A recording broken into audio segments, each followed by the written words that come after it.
अस्सलाम वालेकुम। तहज्जुद में मांगी दुआएं जल्दी कबूल होती हैं। यकीन रखो, अल्लाह तहज्जुद में तुम्हारे सबसे ज़्यादा करीब होता है। जिस दर्द और तकलीफ़ में तुम अपने बिस्तर से उतरकर जाए नमाज पर सजदा रेज़ होते हो, उसी लम्हे तुम्हारे सुकून का इंतज़ाम कर देता है। ये जो तुम दूसरों के लिए अपने दिल में नफ़रत लिए बैठे हो, सोचो अगर दूसरों के दिल में तुम्हारे लिए नफ़रत ना हुई तो क्या करोगे।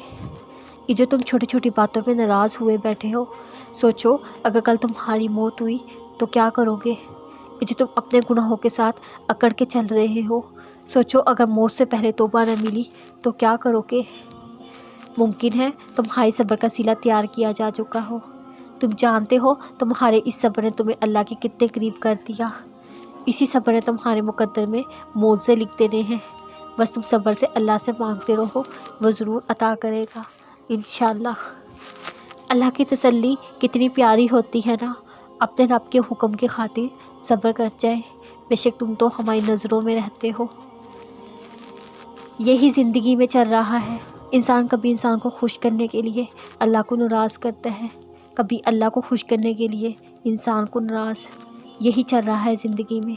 इन दो चीज़ों की जंग में इंसान थक हार के कभी नफ्स आगे हार जाता है, कभी उसके सामने डट जाता है, कभी इंसान इतना मजबूत बन जाता है